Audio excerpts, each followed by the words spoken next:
جیسے ہی حضرت عمر پر حملہ کیا گیا، حضرت عمر زمین پر گر گئے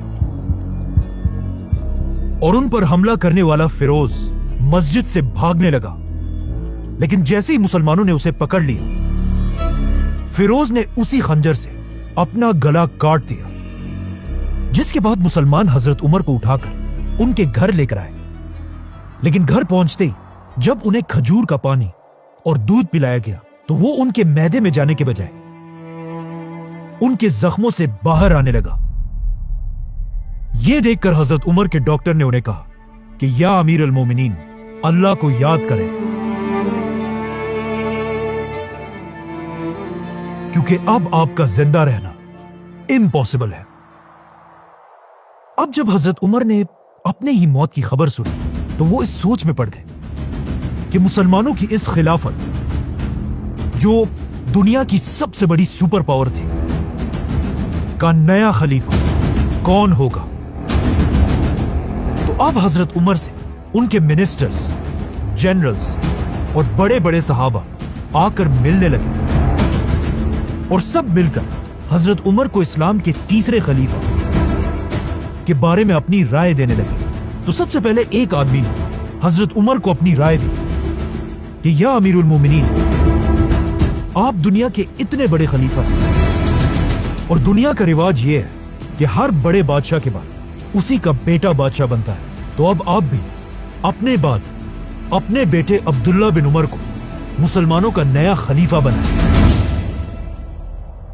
یہ سن کر حضرت عمر نے اسے دیکھا اور کہا، اللہ تمہیں تباہ کرے، افسوس ہے تمہاری اس سوچ پر۔ میں نے اپنی پوری زندگی میں کبھی بھی یہ نہیں چاہا کہ مسلمانوں کی خلافت میرے خاندان کو ملے، کیونکہ حضرت عمر یہ نہیں چاہتے تھے کہ مسلمانوں کی خلافت بھی رومن اور پرشین امپائر کے بادشاہوں کی طرح صرف ایک خاندان کے کنٹرول میں رہے۔ اب جب حضرت عمر نے سب کے سامنے اپنے بیٹے کو خلافت سے دور کر دیا تھا تو مدینہ کے سارے لوگ حیران تھے کہ آخر حضرت عمر کس کو خلیفہ نومینیٹ کریں گے۔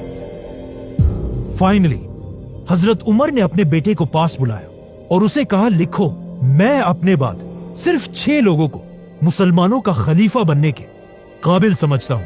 یہ 6 صحابہ کوئی عام لوگ نہیں تھے، بلکہ ان سب کا تعلق ان 10 لوگوں سے تھا جنہیں رسول اللہ صلی اللہ علیہ وسلم نے اپنی زندگی میں جنت کی خوشخبری سنائی تھی، جنہیں عشرہ مبشرہ 10 بلیس صحابہ کہا جاتا ہے۔ لیکن اب مسئلہ یہ تھا کہ ان 10 صحابہ میں ایک تو حضرت عمر خود تھے اور 2 صحابہ ان سے پہلے ہی فوت ہو چکے تھے، اور 7 صحابہ ایسے تھے جو اب بھی زندہ تھے۔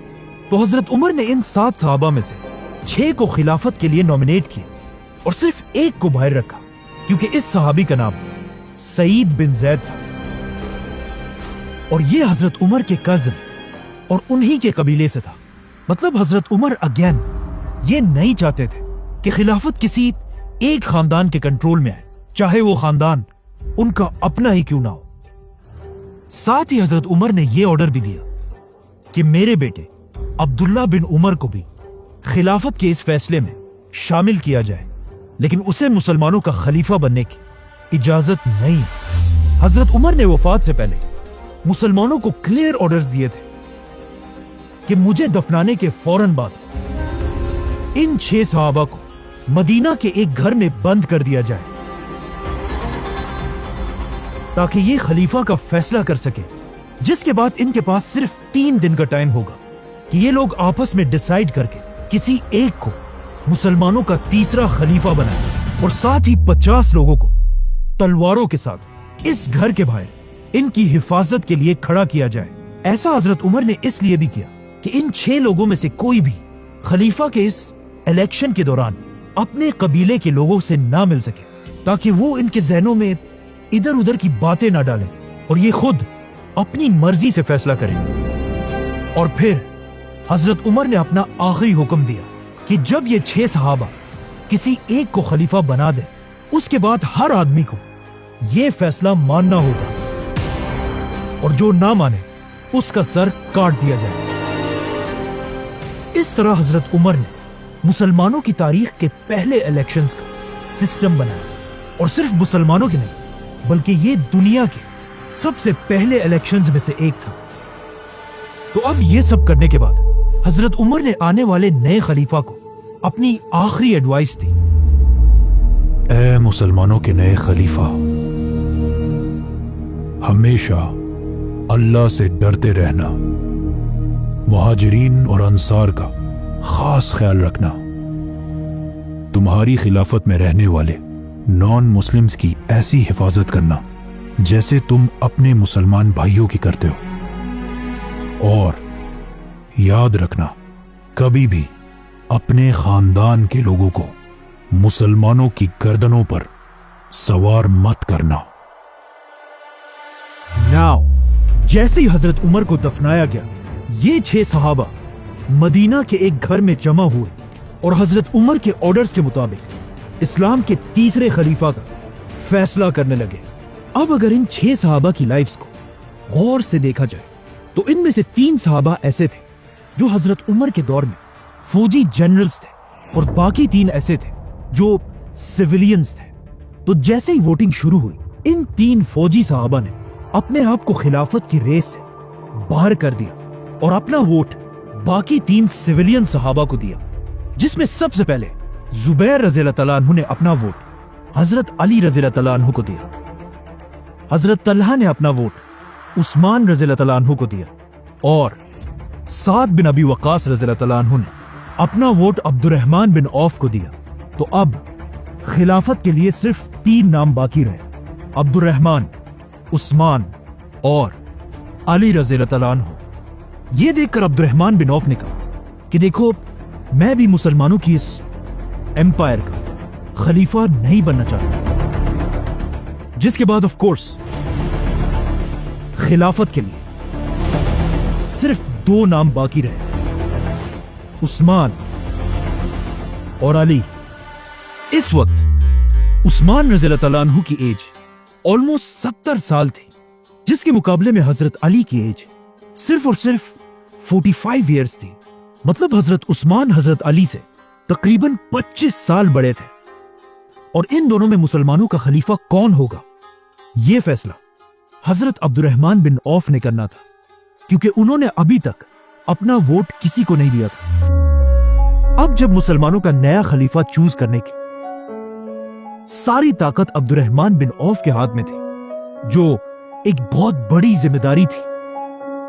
तो अब इसका फैसला करने से पहले अब्दुर्रहमान बिन औफ रज़ियल्लाहु तआला अन्हु मदीना के बड़े बड़े सहाबा के पास गए और उनसे उनकी राय पूछी। जिसके बाद वो मुसलमानों की फौज के कमांडर्स के पास गए, उनकी भी राय ली और खलीफा के इस डिसीजन में अब्दुर्रहमान बिन औफ ने मदीना के औरतों से भी मशवरा किया। इसी तरह अब्दुर्रहमान बिन औफ मदीना के यूथ और इवन गुलामों के पास भी गए कि इस्लाम का नया खलीफा किसको होना चाहिए। तो अब इन सब लोगों से मिलने के बाद अब्दुर्रहमान बिन औफ को यह बात कंफर्म हो चुकी थी कि पूरे अरब में हजरत उस्मान और अली रज़ियल्लाहु तआला अन्हु से ज्यादा कोई भी खिलाफत का हकदार नहीं है। लेकिन इन सब लोगों से बात करने के बाद अब्दुर्रहमान बिन औफ ने नोट किया कि अरब की आवाम में हजरत उस्मान की पॉपुलैरिटी हजरत अली से थोड़ी सी ज्यादा है। और ऐसा इसलिए था क्योंकि हजरत उस्मान एक सहाबी होने के साथ साथ इस खिलाफत के सबसे अमीर आदमी भी थे और मुसलमानों की इस पूरी खिलाफत में अपनी जेनरोसिटी और सखावत की वजह से मशहूर थे, जिसकी वजह से अरब के आम लोग हजरत उस्मान को बहुत पसंद किया करते थे। इसके अलावा एक पॉइंट यह भी था कि अब तक हजरत उमर अपने 10 साल की खिलाफत में एक बहुत ही सख्त खलीफा थे और उन्होंने अपने 10 सालों में बहुत ही स्ट्रिक्ट रूल्स बनाए थे। लेकिन हजरत उस्मान के बारे में यह मशहूर था कि यह हजरत उमर से बिल्कुल ऑपोजिट एक बहुत ही नरम दिल इंसान है। और हजरत अली के बारे में सबको पता था कि वो भी हजरत उमर की तरह एक सख्त खलीफा बनेगा। यह देखकर हजरत अब्दुर्रहमान बिन औफ उस्मान रज़ियल्लाहु तआला अन्हु के पास गए और उनसे पूछा कि तुम्हारा क्या ख्याल है, अगर तुम मेरी जगह होते तो किसको खलीफा बनाते। जिस पर हजरत उस्मान ने कहा कि मैं अली रज़ियल्लाहु तआला अन्हु को मुसलमानों का खलीफा बनाता। इसी तरह हजरत अब्दुर्रहमान अली रज़ियल्लाहु तआला अन्हु के पास भी गए और उनसे भी यही बात पूछी। तो हजरत अली ने भी कहा, मैं मुसलमानों का खलीफा उस्मान को बनाता। जैसे ही 3 दिन पूरे हुए, मदीना के सारे मुसलमान फजर की नमाज में मस्जिद नबवी में जमा हुए और इस बात का इंतजार करने लगे कि मुसलमानों का नया खलीफा कौन होगा। कहा जाता है कि उस दिन मस्जिद में इतने लोग जमा थे कि इवन हजरत उस्मान को भी बैठने की जगह नहीं मिली और वो मस्जिद के सबसे आखिर में जाकर बैठे। नाउ पूरी मस्जिद खामोशी से तीसरे खलीफा के नाम का इंतजार करने लगे। तो अब्दुर्रहमान बिन औफ इन सब के सामने खड़े हुए और एक लंबी दुआ करने के बाद सबसे पहले हजरत अली को अपने पास बुलाया और उनका हाथ पकड़कर पूछा, अली, क्या तुम अल्लाह, उसके रसूल और अबू बकर और उमर के तरीके पर चलोगे? तो हजरत अली ने कहा कि मैं उतना ही कर सकता हूं जितना मुझ में ताकत हो, मतलब I will do my best. जिसके बाद अब्दुर्रहमान बिन औफ ने हजरत उस्मान को अपने पास बुलाया, उनका हाथ पकड़ा और उनसे भी यही सेम बात पूछी, जिस पर हजरत उस्मान ने कहा कि अल्लाह की कसम मैं ऐसा ही करूंगा। आखिर अब्दुर्रहमान बिन औफ ने अपने हाथ उठाए, आसमान की तरफ देखा और कहा, या अल्लाह, खिलाफत की जो जिम्मेदारी आपने मेरे ऊपर डाली थी उसे मैं आज उस्मान के हवाले करता हूं और यही मुसलमानों का नया खलीफा होगा। यह सुनकर सबसे पहले हजरत अली ने उस्मान रज़ियल्लाहु तआला अन्हु के हाथ पर बैत की, जिसके बाद मस्जिद में बैठे सारे लोग हजरत उस्मान के पास आकर उनके हाथ पर बैत करने लगे। तो हजरत उस्मान मस्जिद नबवी में रसूलुल्लाह सल्लल्लाहु अलैहि वसल्लम के मिंबर पर चढ़े और अपनी खिलाफत की पहली स्पीच की, जिसमें उन्होंने लोगों को दुनिया की मोहब्बत छोड़कर आखिरत की जिंदगी की तैयारी करने का हुक्म दिया। ऑलमोस्ट 70 साल की उम्र में खलीफा बनने के बाद हजरत उस्मान ने अपना सबसे पहला हुक्म यह दिया कि मुसलमानों की इस खिलाफत की पूरी फौज और गवर्नमेंट ऑफिसर्स की तनख्वाहों को बढ़ा दिया जाए। और फिर मदीना से हजरत उस्मान ने सारे गवर्नर्स की तरफ लेटर्स भेजे, कूफा, बसरा, दमश्क, अलेक्जेंड्रिया। इन लेटर्स में हजरत उस्मान ने क्लियर ऑर्डर दिया था कि हजरत उमर तो दुनिया से चले गए हैं, लेकिन मुसलमानों की यह खिलाफत अब भी उसी तरह चलेगी जैसे हजरत उमर के दौर में थी। अब जैसे ये लेटर्स मदीना से इन गवर्नर्स तक पहुंचे तो वो सब इन लेटर्स को पढ़कर हैरान रह गए, क्योंकि पहली बार ये लेटर्स खलीफा उमर बिन खत्ताब की तरफ से नहीं बल्कि अमीरुल मोमिनीन उस्मान बिन अफ़ान की तरफ से थे। और इस तरह इस्लाम का एक नया दौर शुरू हुआ, खिलाफत ऑफ उस्मान रज़ियल्लाहु अन्हु। सब्सक्राइब।